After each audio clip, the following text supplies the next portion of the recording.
Digestión, absorción y excreción. Y excreción. Secreción y expresión, ¿sí? ¿Dónde se daba inicio a esa digestión? En la cavidad bucal. Y hoy vamos a ver que esa digestión que se inició en la cavidad bucal se va a continuar en el estómago y en las siguientes porciones del intestino delgado, ¿sí? Vamos a comenzar específicamente con el estómago. Bueno, esto que ya vimos en la clase anterior tiene función de digestión. ¿Qué era la digestión?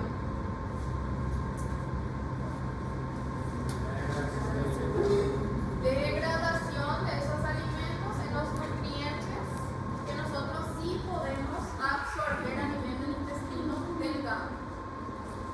¿Por qué? ¿Qué estructuras tenemos que van a contribuir a la absorción de ese nutriente?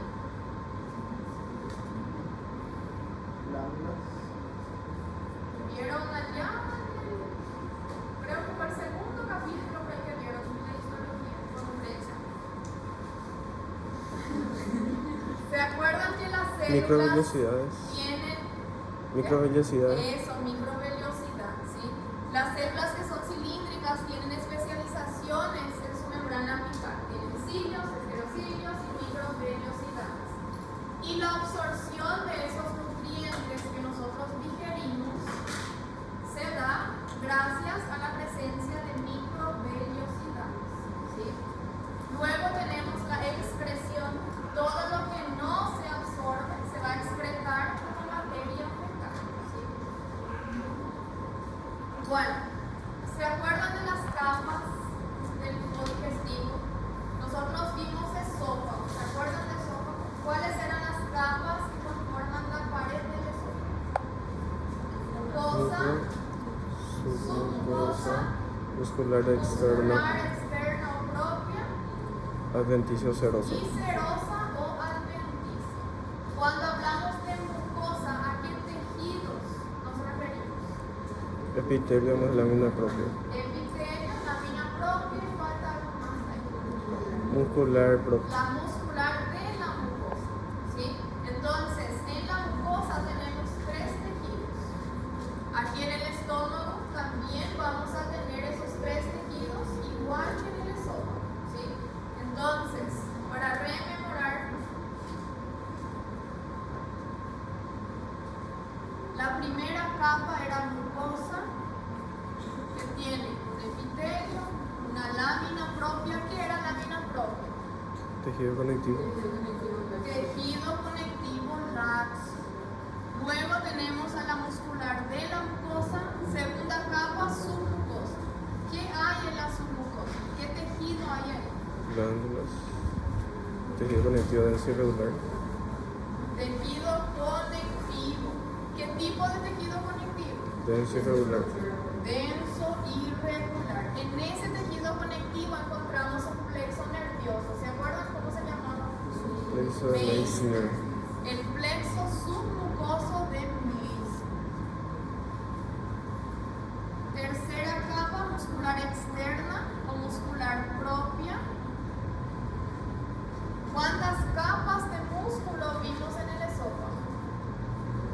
Dos. Era la circular interna, longitudinal externa. Aquí en el estómago hay tres, ¿sí? Hay una interna que es oblicua o diagonal. Luego tenemos a la circular media y por último la longitudinal externa. Entre la capa circular y longitudinal, ¿qué hay? El plexo mientérico de Auerbach. Y por último, serosa o adventicia. ¿Cuál era la diferencia? Presencia de peritoneo. ¿Quién tiene epitelio? La serosa. Donde hay peritoneo en anatomía, en histología es serosa. Si no tiene ese epitelio, es solamente tejido conectivo adventicio. Esto vimos en la clase anterior y vamos a seguir viendo en esta clase en todo el sistema digestivo, ¿sí? Entonces, desde el esófago, estómago, intestino delgado y grueso, vamos a ver que la pared de esos órganos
¿Para qué sirve ese pliegue en el estómago? No. El estómago es un órgano que tiene capacidad de distenderse, ¿sí? Entonces, si yo tengo esos pliegues, sirven para la distensión de ese estómago cuando introducimos alimento en su cavidad. Bueno, ¿da para ver ahí o si se apaga la luz? ¿O da para ver bien? ¿Sí? Bueno, ¿se acuerdan cuando vimos esófago? ¿Qué pasaba por el esófago? Bolo alimenticio. Ese bolo alimenticio llega en el estómago y se va a transformar en ¿qué? Quimo. En quimo. ¿Cuál es la diferencia entre bolo alimenticio y quimo? Es más líquido ya. Exacto. El bolo alimenticio es semisólido. Como dijo la compañera, es gaseoso, ¿sí? El quimo ya es ese bolo alimenticio que se mezcla con el jugo gástrico y se forma un líquido. Y ese líquido es el quimo, ¿sí? ¿Qué voy a tener aquí en anatomía? Esfínter. El esfínter pilórico. Ese esfínter pilórico, como ya mencionamos en la clase anterior, como ya vieron en anatomía, no tiene una capacidad de dilatación tan grande. Entonces, si yo tengo aquí llega bolo alimenticio, que es algo semisólido, necesariamente ese bolo alimenticio tiene que transformarse en líquido, en quimo, ¿sí? Mientras mi alimento esté semisólido, pastoso en el estómago, ese alimento no tiene capacidad de atravesar ese esfínter pilórico, ¿sí? Entonces, lo que el estómago hace es convertir ese bolo alimenticio en quimo.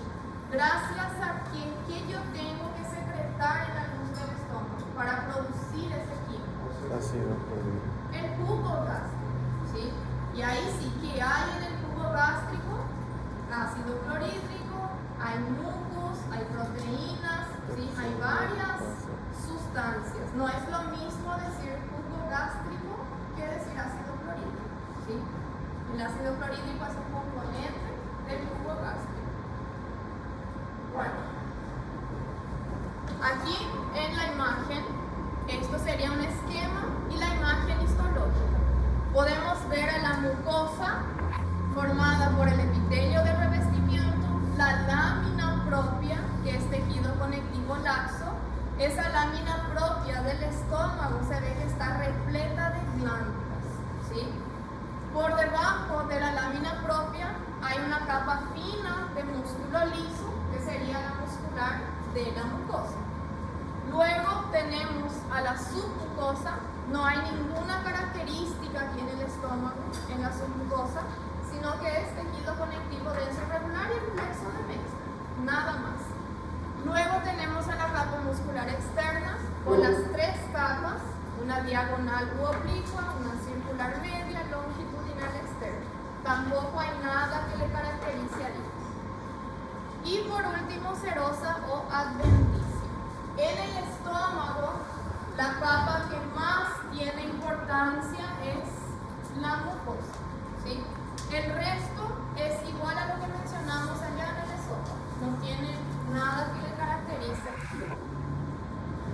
Bueno, esto es una imagen que ya vieron en anatomía. ¿Cómo se denominan estas estructuras?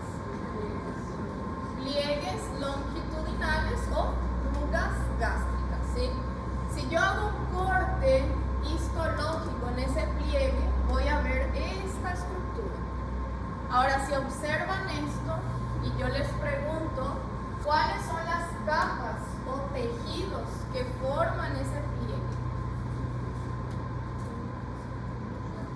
La mucosa y la submucosa, ¿sí? Eso es pregunta de examen. ¿Cómo está formado un pliegue por mucosa y submucosa?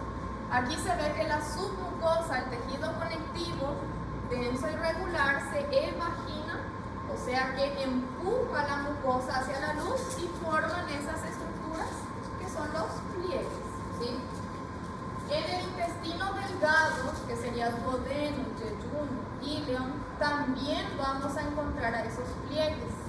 Pero, ¿vieron en anatomía ya eso? Duodeno, yeyuno y eso, ¿sí?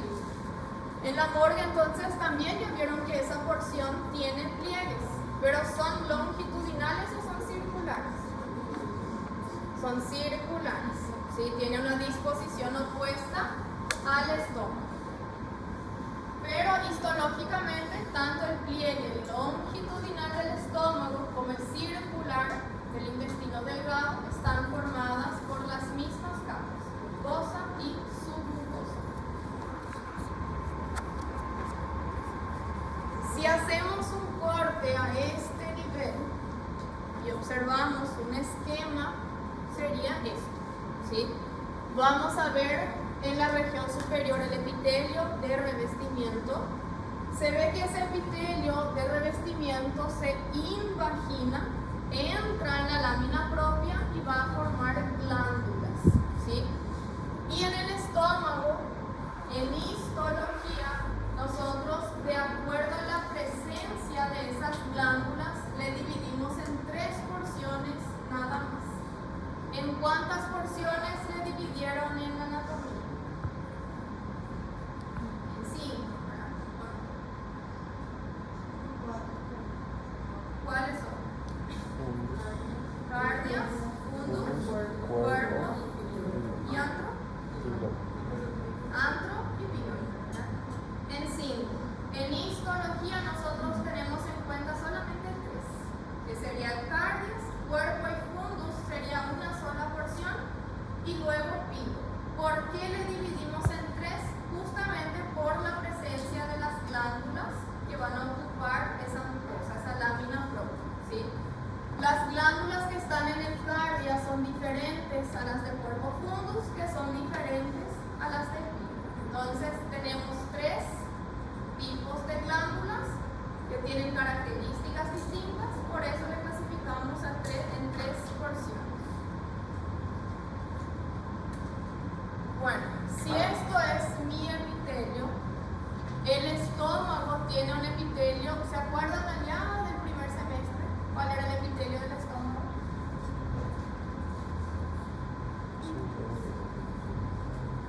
¿Se acuerdan del epitelio cilíndrico simple, mucosecretor? El estómago presenta un epitelio cilíndrico simple, mucosecretor. ¿Qué quiere decir mucosecretor? Que las propias células del epitelio de revestimiento van a secretar moco, van a secretar mucus, ¿sí? Ese epitelio en algunas regiones se invagina y va a formar unos túneles, unos canales que se denominan foveolas o fositas gástricas. Foveola o fosita gástrica. ¿Qué voy a tener por debajo del epitelio?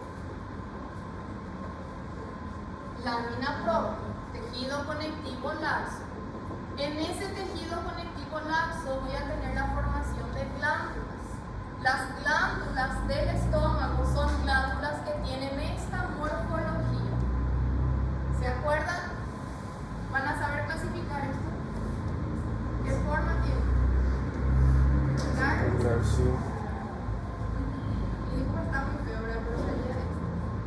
Tubular, ramificado. Tubular, simple, Ramificado. ramificado, ¿sí? Entonces, las glándulas del estómago de las 3 porciones son tubulares, simples, ramificados. En la región inferior de esa foveola o fosita gástrica, que es invaginación del epitelio, voy a tener a esa glándula del estómago, ¿sí? Que puede ser glándulas de cardias, de cuerpo fundus o del píloro. Entonces, si yo pregunto, ¿para qué me va a servir la fosita o foveola? Conducto excretor. ¿Para qué? Como un conducto excretor. Como un conducto excretor. Esto sería mi foveola o mi fosita. Mi glándula, si es una glándula, ya tiene que producir algo, secretar algo. Su secreción tiene que llevar a la luz de fosita o foveola, como dijo el compañero, sirve como un conducto excretor, ¿sí? De la glándula gástrica.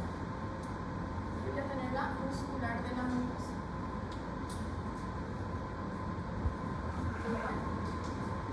Aquí no sé si van a ver por la luz. Acá se ve mejor. Acá se ve que es un epitelio cilíndrico simple y se ve que su citoplasma es totalmente pálido. ¿Por qué? Porque son células que van a secretar mucus. ¿Se acuerdan de la célula caliciforme? Secreta mucus y se ve bien blanquecina, bien pálida, ¿sí? Pero otra pregunta de examen, sepan que en el estómago no hay célula caliciforme, ¿sí? Sí hay secreción de mucus, pero ese mucus es producido por el propio epitelio y por algunas glándulas, pero no por célula caliciforme. La flecha, ¿qué me indica? ¿Qué estructura sería? La fosita o foveola gástrica. Y aquí se ve que esa glándula que continúa hacia abajo tiene que drenar su contenido hacia la luz a través de esa fosita o foveola gástrica, ¿sí? Bueno, entonces, de acuerdo a la clasificación, a la configuración o a la morfología de esas glándulas, le vamos a dividir en 3 tipos de glándulas. Hay glándulas cardiales, porque están en cardias, glándulas corpofúndicas, que están en el cuerpo fundus, y glándulas pilóricas, ¿sí? Las glándulas del cardias son glándulas que van a secretar mucus. Las glándulas del píloro también son glándulas que van a secretar mucus. Y las glándulas del cuerpo fundus son glándulas que van a secretar el muco gástrico, ¿sí? ¿Por qué creen que yo no tengo secreción de ácido en la región del cardias ni en la región del píloro?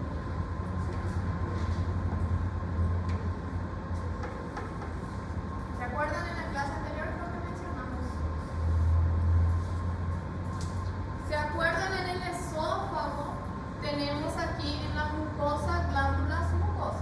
¿Para qué servían esas glándulas mucosas? Para proteger el esófago del ácido del estómago. Aquí la función de la glándula del cardias es la misma. Si secreta un moco bien espeso, muy rico en bicarbonato, para proteger al esófago y la porción del cardias de la acidez de ese jugo gástrico, ¿sí? Lo mismo en el píloro. También tengo secreción de mucus para proteger el píloro y su siguiente porción. ¿Quién le continúa el píloro? Para proteger al píloro y al duodeno de ese quimo ácido, ¿sí? Entonces, solamente a nivel del cuerpo y fundus vamos a tener la secreción de ácido clorhídrico.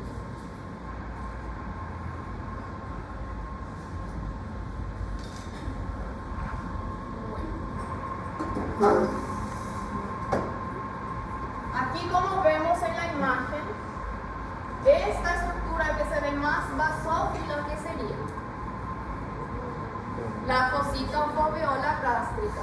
Y esta es mi glándula gástrica, ¿sí? Teóricamente es una glándula simple, tubular, ramificada, pero van a ver en otras imágenes que nosotros no podemos delimitar a esa glándula, ¿sí? Se ve totalmente desorganizada. Entonces tenemos que usar otras estrategias para diagnosticar qué tipo de glándula es y en qué porción se encuentra, ¿sí? Porque nosotros no vamos a delimitar a esa glándula como se ve en el esquema. Las fositas o foveolas se van a continuar entonces con esa glándula, y la glándula tiene 3 porciones. Tiene una región del istmo que conecta con la fosita, tiene la región del cuello y la región del fondo o fundus, ¿sí? Tienen que saber esto porque vamos a mencionar que existen células que predominan más en una u otra región, ¿sí? ¿Cuáles son esas células que vamos a encontrar en esa glándula? Tenemos a las células principales, a las células parietales, a las células mucosas del cuello, enteroendocrinas y a las células madres, ¿sí? Sepan bien esto, se puede preguntar como sí. Bueno, las células principales son células que se encuentran en el fondo de la glándula, en esta región. Son células piramidales, son células basófilas y son células que solamente vamos a encontrar en la glándula del cuerpo o fundus, ¿sí? No hay en el cardias, no hay en el pico, solamente en cuerpo fundus. ¿Cuál es la función de la célula principal? Secretar una enzima que se denomina pepsinógeno. Ese pepsinógeno se secreta por la célula principal, llega hasta la luz del estómago y en contacto con el ácido clorhídrico se va a activar y se va a transformar en pepsina. ¿Se acuerdan cuál era la función de la pepsina? Degradar proteínas, ¿sí?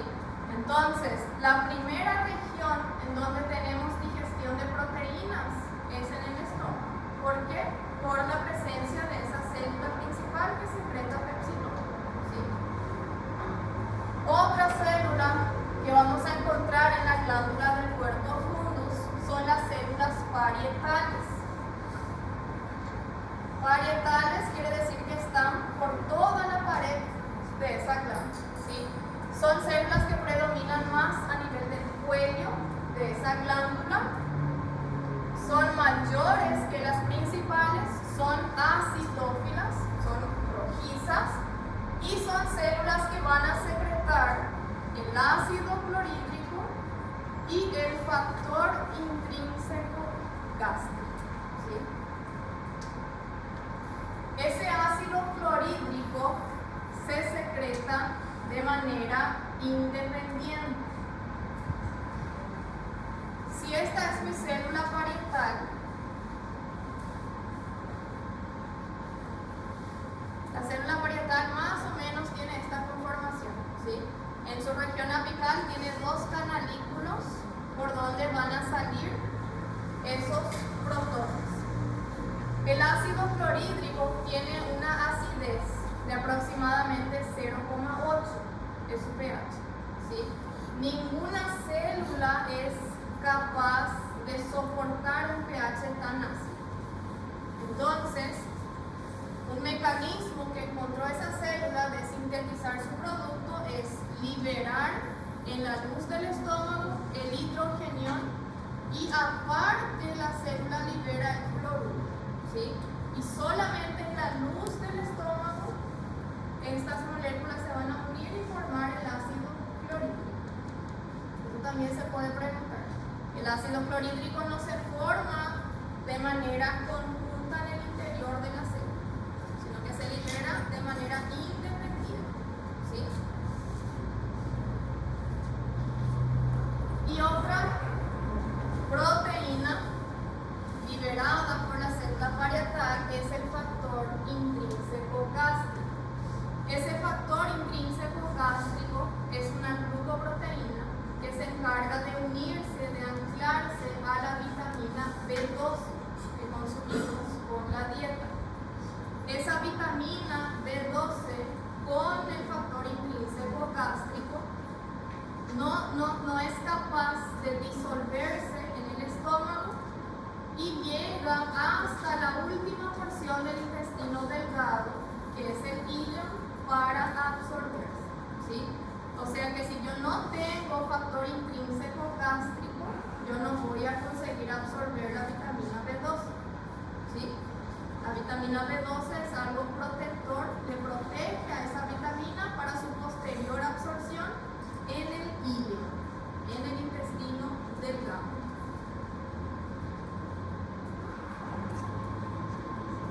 Voy a apagar la luz. Da para ver que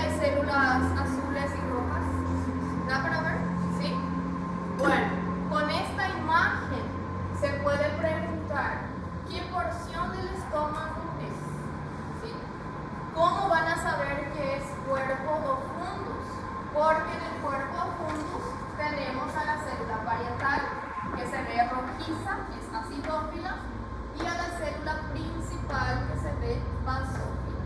¿Sí? ¿Qué células serían estas que están en el fondo de esa glándula gástrica? Célula principal. Principales, se ven bien azuladas, bien basófilas. ¿Y qué secreta la célula principal? Pepsinógeno, no pepsina. Y las células que están en la región del cuello de esa glándula, que son más acidófilas o eosinófilas, ¿qué células son? Parietal. Células parietales. ¿Y qué secreta la célula parietal?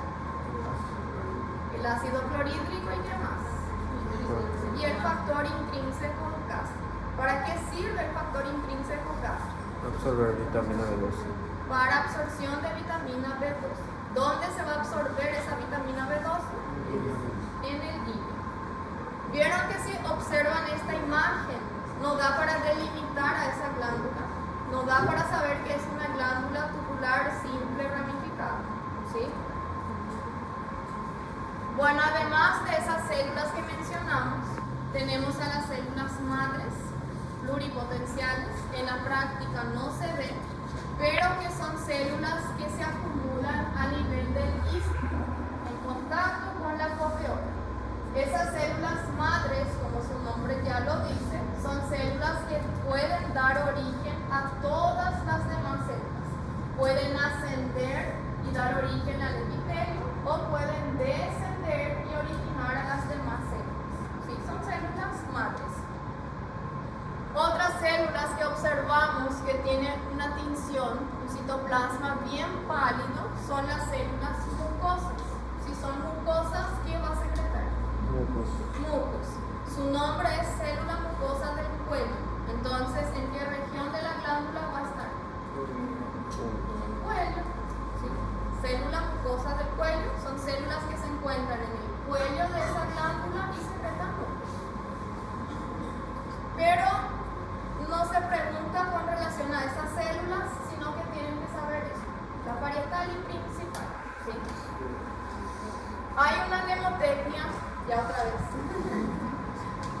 una mnemotecnia para que no se confundan la secreción de estas células. Es el príncipe azul, toma Pepsi. Príncipe, célula principal, azul porque es pasó. ¿Sí? Y toma Pepsi, el Pepsi no. Por sí. Bueno. Y sería en toda esta región inferior del fundus de esa glándula, células principales. A mayor aumento, diagnóstico de célula parietal y las demás principales. Bien fácil. Aquí ya mencionamos, la célula parietal también se le conoce como célula oxíntica. No se confundan con la célula oxífila. ¿Sí? ¿Dónde hay célula oxífila? En la paratiroides. Como el nombre es muy parecido, yo suelo usar célula parietal, ¿sí? No oxíntica. Pero tienen que saber igual que hay dos nombres, célula oxíntica o parietal.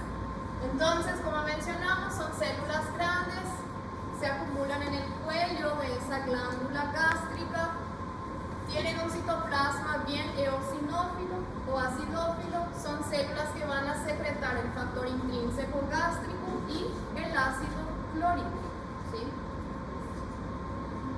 Y aquí se ve su morfología, que tiene canalículos, por donde va a liberar por un lado el protón, el hidrógeno, por otro lado el cloro.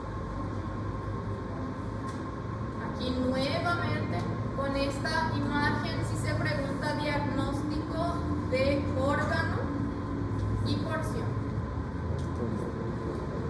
¿Y porción? Cuerpo fundus. ¿Por qué es cuerpo fundus? Porque se ve que hay célula parietal y hay célula principal. ¿Sí? Vamos a ver que en el cardias y en el píloro las glándulas también son tubulares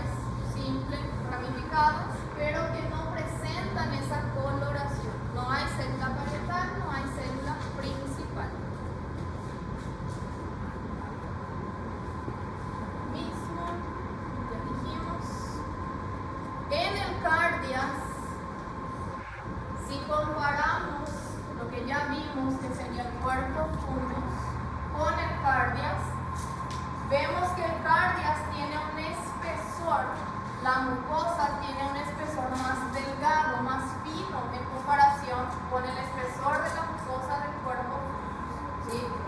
Otra diferencia es que la fosita o foveolas del cardias son cortitas, son más cortas que la fosita del cuerpo fundus. Otra diferencia es que la glándula es más pequeña, más corta y menos ramificada.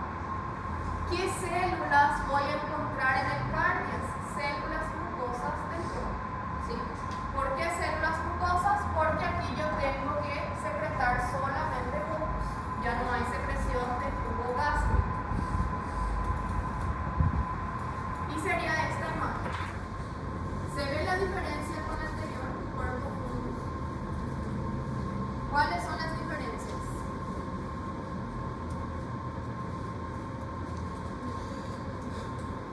Primero, la coloración. Lo que más llama la atención es la coloración, ¿sí? En el cuerpo fundus vimos que hay células o bien azules o bien rojizas, principal y parietal.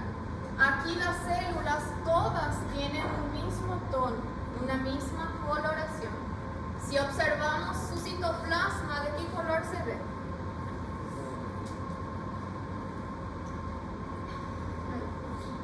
¿Ven que son pálidas? Se parecen a la célula caliciforme. ¿Por qué? Porque son células que van a secretar mucus también. Aquí vemos en otra imagen lo mismo. ¿Esto qué sería?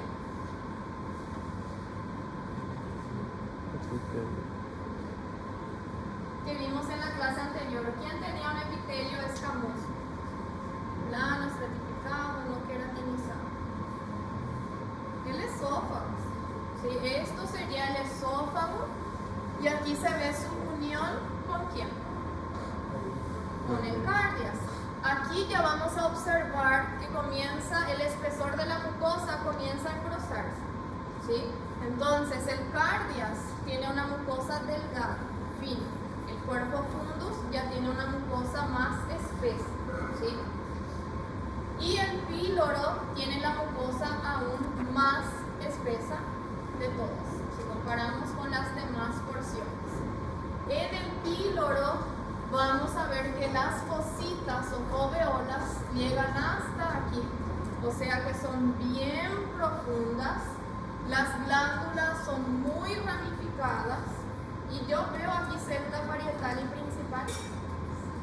No. ¿Qué células se observan aquí por su citoplasma? Son células mucosas. ¿Por qué? Porque tanto en cardias y píloro necesito secretar mucos, ¿sí? Y esto sería un esquema que se va a preguntar en el examen.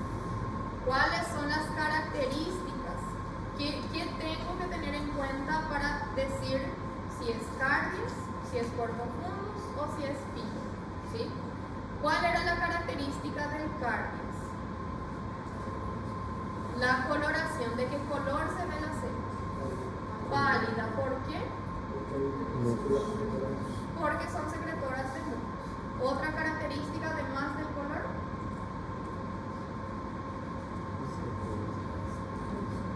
La mucosa es fina, es delgada. La glándula cardial es poco ramificada y la foveola es cortita, ¿sí? Luego, si observamos el píloro, comparamos con el cardias, píloro. ¿Cuál era la característica del píloro? La mucosa más gruesa, la fosita más profunda, las glándulas más ramificadas. ¿Y qué color se ve la célula? ¿De qué color? Célula pálida, porque también son secretoras de mucos, ¿sí? Entonces, como vieron, es muy fácil de diferenciar entre cardias y píloro. Si prestan atención solamente en la coloración, se van a confundir, porque las dos son pálidas, ¿sí? ¿Y cuál era la característica del cuerpo fundus?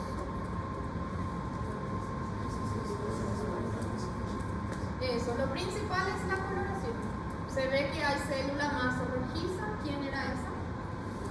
Parietal. ¿Qué secreta la parietal? Ácido clorhídrico y factor intrínseco gas. ¿Y cuál era la célula más azulada, más basófila?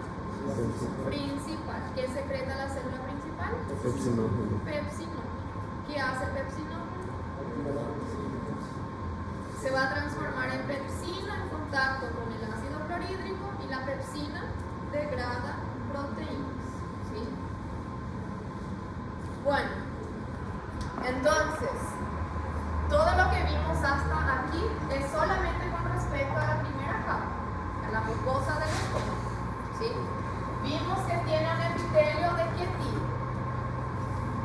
¿Cuál era el epitelio? Cilíndrico, simple, mucosecretor. ¿Qué hay en la lámina propia? Glándulas. Estas glándulas ocupan la lámina propia del estómago. ¿Sí? Y ahí puedo tener glándulas cardiales, corpofúndicas o pilóricas. La muscular de la mucosa no tiene importancia histológica, es capa de músculo liso. La submucosa es tejido conectivo denso irregular, no hay glándulas en la submucosa del estómago y sí encontramos al plexo nervioso, que es el plexo submucoso de Meissner, que vamos a encontrar en todo el tracto digestivo, ¿sí? Desde el esófago hasta el recto anal. La capa muscular, ¿esto qué sería? Antes de pasar a muscular. Sería esto una estructura que está en el tejido conectivo, el plexo submucoso de Meissner. La muscular, teóricamente, tienen que saber que hay 3 capas que citamos, pero al observar en la lámina nos vamos a delimitar a esas capas, ¿sí? Porque sus fibras se entremezclan. Entonces, tampoco hay nada que se pueda caracterizar aquí en la capa muscular del esófago. Entre las capas, las dos últimas, que sería la circular y la longitudinal, también hay un plexo, que sería esto, el plexo mientérico de Auerbach. ¿Cuál era la función del plexo de Meissner? Regular secreción de muco. Todo lo que se encuentra arriba. ¿Y qué hay arriba? En este caso, Mucosa, submucosa. glándulas. O sea que el plexo de Meissner es el encargado de controlar la secreción de esas glándulas del estómago. ¿Sí? ¿Y cuál era la función de Auerbach? La peristalsis. Controlar la peristalsis, el peristaltismo. ¿Por qué? Porque se encuentra en las capas del músculo. ¿Sí? Serosa o adventicia tampoco, no hay nada que le caracterice. Entonces, en estómago tienen que prestar atención solamente en mucosa, ¿sí? El resto es igual a todo el tubo digestivo. Con esa lámina, diagnóstico de órgano y porción. Estómago y carnes. Diagnóstico de órgano y porción. Estómago, Cuerpo. cuerpo, pulmones. Y esto, estómago y píloro. ¿Ven la diferencia entre píloro, cuerpo fundus y cardias? ¿Da para diferenciar eso? ¿Cuál es el más fácil de diferenciar? Cuerpo fundus. ¿Por qué? Porque se ven las células principales y las células parietales. ¿Sí? Bueno, ahora una pausita de 10 minutos.